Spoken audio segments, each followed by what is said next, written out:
নমস্কাৰ এনি টকছলৈ আপোনালোক সকলোকে স্বাগতম জনাইছো। ৰাজ্যত এতিয়া আকৌ নিষিদ্ধ মাংসৰ আতংক। চৰকাৰী নিৰ্দেশনাকো অমান্য এতিয়া একাংশৰ। চৰকাৰী নিৰ্দেশনাক অমান্য কৰি এতিয়া একাংশই চলাই গৈছে নিষিদ্ধ মাংসৰ বেপাৰ। ধুবুৰী কাণ্ড আচলতে নজাওঁতে ডবকাৰ এতিয়া হোটেলত উদ্ধাৰ হৈছে নিষিদ্ধ মাংস। জনাইছো সবিশেষ এই মুহূৰ্তত জনাইছো আপোনালোকক চৰকাৰী নিৰ্দেশনাকো অমান্য এতিয়া একাংশৰ। চৰকাৰী নিৰ্দেশনাকো অমান্য কৰি চলাই গৈছে একাংশই নিষিদ্ধ মাংসৰ বেপাৰ। হোটেলে হোটেলে ডবকা আৰক্ষীৰ অভিযান। নিষিদ্ধ মাংসৰ বিৰুদ্ধে ডবকা আৰক্ষীৰ বৃহৎ অভিযান। আৰক্ষীৰ অভিযানত জব্দ বৃহৎ পৰিমাণৰ গোমাংস। ডবকাৰ কাঞ্চি বজাৰস্থিত যমুনা হোটেলত অভিযান চলাই জব্দ কৰে এতিয়া নিষিদ্ধ মাংস। আৰক্ষীয়ে গোপন সূত্ৰৰ পমখে দিয়া অভিযান চলাই জব্দ কৰিবলৈ সক্ষম হৈছে বৃহৎ পৰিমাণৰ নিষিদ্ধ মাংস আৰু লগতে দুজনকৈ লোকক আটক কৰিছে এতিয়া আৰক্ষীয়ে। ঘটনা সংক্ৰান্তত তদন্ত অব্যাহত ৰাখিছে হোজাই আৰক্ষীয়ে। যেহেতু ৰাজ্যত এতিয়া অব্যাহত আছে নিষিদ্ধ মাংসৰ সন্দৰ্ভত যি আচলতে অভিযান, সেই অভিযান অব্যাহত আছে। তাৰ মাজতে এতিয়া চৰকাৰী নিৰ্দেশনাকো অমান্য একাংশৰ। চৰকাৰী নিৰ্দেশনাকো অমান্য কৰি এনেদৰে এতিয়া চলাই গৈছে নিষিদ্ধ মাংসৰ বেপাৰ। হোটেলে হোটেলে এতিয়া ডবকাৰ আৰক্ষীৰ অভিযান। নিষিদ্ধ মাংসৰ বিৰুদ্ধে ডবকা আৰক্ষীৰ অভিযান। আৰক্ষীৰ অভিযানত জব্দ হৈছে বৃহৎ পৰিমাণৰ নিষিদ্ধ মাংস।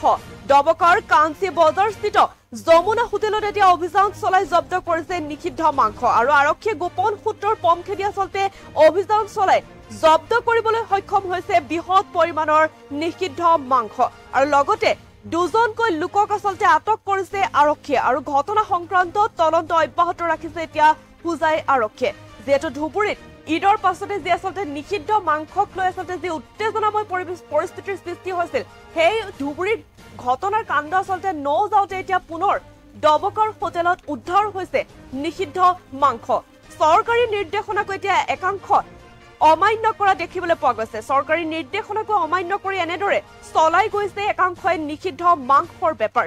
হোটেলে হোটেলে ডবকা আৰক্ষীৰ বৃহৎ অভিযান আৰু নিষিদ্ধ মাংসৰ বিৰুদ্ধে ডবকা আৰক্ষীৰ অভিযান যিহেতু আজি চলাই আৰু তাৰ পাছতে আৰক্ষীৰ অভিযানত আচলতে জব্দ হয় বৃহৎ পৰিমাণৰ নিষিদ্ধ মাংস। ডবকাৰ কাঞ্চি বজাৰস্থিত যমুনা হোটেলত অভিযান চলাই জব্দ কৰে এই নিষিদ্ধ মাংসখিনি আৰু আৰক্ষীয়ে গোপন সূত্ৰৰ পমখে দি আচলতে অভিযান চলাই জব্দ কৰিবলৈ সক্ষম হৈছে এই বৃহৎ পৰিমাণৰ নিষিদ্ধ মাংস। লগতে দুজনকৈ লোকক আটক কৰিছে ইতিমধ্যে আৰক্ষীয়ে আৰু ঘটনা সংক্ৰান্তত তদন্ত অব্যাহত ৰাখিছে এতিয়া হোজাই আৰক্ষীয়ে। ঈদৰ পাছতে আচলতে যি ধুবুৰী কাণ্ডে ৰাজ্য জোকাৰি গৈছিলে, যি নিষিদ্ধ মাংস উদ্ধাৰক লৈ যি উত্তেজনাময় পৰিস্থিতিৰ সৃষ্টি হৈছিলে, তাৰ পাছতে যিহেতু ধুবুৰীত মুখ্যমন্ত্ৰী হিমন্ত বিশ্ব শৰ্মা উপস্থিত হৈ আচলতে শ্বুটেড ছাইডৰ নিৰ্দেশনা আচলতে জাৰি কৰিছিলে, তাৰ পাছতো একাংশই যেন এতিয়া চৰকাৰী নিৰ্দেশনাকো অমান্য কৰিছে। চৰকাৰী নিৰ্দেশনাক এতিয়া এনেদৰে অমান্য কৰি চলাই গৈছে একাংশই নিষিদ্ধ মাংসৰ বেপাৰ আৰু হোটেলে হোটেলে ডবকা আৰক্ষীৰ এতিয়া অভিযান আৰু এই অভিযানত নিষিদ্ধ মাংসৰ বিৰুদ্ধে ডবকা আৰক্ষীয়ে যিহেতু অভিযান চলাই আৰু এই অভিযান কালত জব্দ কৰিছে বৃহৎ পৰিমাণৰ নিষিদ্ধ মাংস। ডবকাৰ কাঞ্চি বজাৰস্থিত যমুনা হোটেলত অভিযান চলাই জব্দ কৰিছে এতিয়া নিষিদ্ধ মাংস আৰু আৰক্ষীয়ে গোপন সূত্ৰৰ পমখে দি অভিযান চলাই জব্দ কৰিবলৈ এনেদৰে সক্ষম হৈছে এতিয়া বৃহৎ পৰিমাণৰ নিষিদ্ধ মাংস। লগতে দুজনকৈ লোকক আটক কৰিছে আৰক্ষীয়ে আৰু ঘটনাৰ সংক্ৰান্তত তদন্ত অব্যাহত ৰাখিছে এতিয়া হোজাই আৰক্ষীয়ে।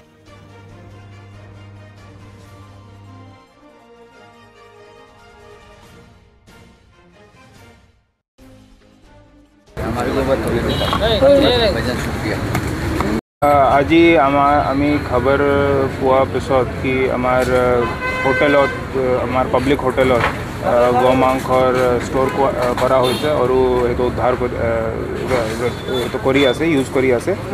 আমাৰ ওচি ডবকা ৰেড কৰিলে। গোমাংস পাব্লিক প্লেচত ষ্ট'ৰ কৰা সেইটো সেকশ্যন 8 আসাম কেটল প্ৰিজাৰ্ভেশ্যন এক্টত নিষেধ আছে।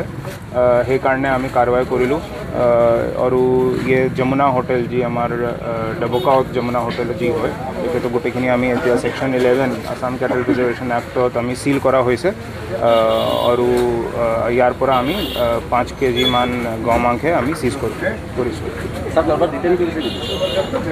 এতিয়া আমি মালিক আৰু মেনেজাৰক সোধপোছ কৰি আছোঁ। মালিকৰ এতিয়া ডিটেইন কৰা হৈছে আৰু যেতিয়া তদন্ত চলি যাব আৰু মানুহ যোনজনে জড়িত হ'ব এইটো ডিটেইন কৰা হ'ব। গোটেইখিনি দোকান এতিয়া চিল হৈছে আৰু এতিয়া ফুড ছেফটি অফিচাৰে আহি আছে, তেখেতকে এটা ইনস্পেকশ্যন হ'ব আৰু তাৰপিছত যদি সেইটো দোকানী আমি যিমান গম পাইছোঁ হ'ব পাৰে গভৰ্ণমেণ্ট লেণ্ডতে আছে বা হাইৱে লেণ্ডতে আছে। যদি এনেকৈ হ'ব কালি চাৰ্কল অফিচাৰ ইণ্টিমেট কৰাৰ পিছত তাৰ ওপৰত মানে আমাৰ লিগেল একশ্যনটো ইনিচিয়েট কৰা হ'ব। নিশ্চয় এইটো আমাৰ আপোনাৰ মাধ্যমে আমি এইটো মেছেজ দিওঁ হোজাই ডিষ্ট্ৰিক্টত যেনেকৈ আমাৰ অনাৰেবল CM ছাৰ কৈছে আসাম কেটেল প্ৰিজাৰ্ভেশ্যন এক্ট আমি ষ্ট্ৰিক্টলি ইমপ্লিমেণ্ট কৰিম আৰু য'ত আমি ইনফৰ্মেশ্যন পাম কি তাত ভাইলেশ্যন হৈছে বা আমাৰ section Assam cattle preservation act ছেকশ্যনৰ এগেইনষ্ট কাম হৈছে আমি গোটেইখিনি বস্তুটো চিল কৰি দিম যেনেকৈ আজি যমুনা হোটেল চিল কৰা হৈছে।